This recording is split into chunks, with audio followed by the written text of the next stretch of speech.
師傅，聽人話辦公室係唔可以亂掛畫嘅喎，如果唔係就會影響公司嘅業務發展，係咪真㗎？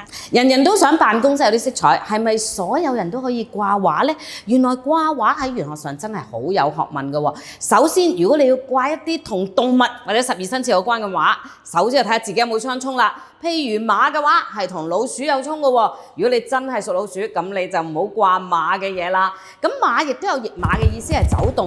如果你做嘅公司係同一啲旅遊啊、運輸啊、物流有關，亦都係可以掛馬嘅嘢嘅，咁係對自己有利。咁但係形象上亦都重要嘅喎。譬如我哋中國人成日都話要開門見喜，打開大門，你望落一幅畫係好溫馨嘅，好開心嘅，咁你就成個氛圍係好啲。如果望落去，以前有啲所謂兇猛嘅野獸啊，老虎啊，隻老虎落山啊，咁喺我哋嚟講咧就有殺氣，只能夠向外邊，唔能夠向到自己。如果唔係，就會影響自己嘅運勢㗎啦。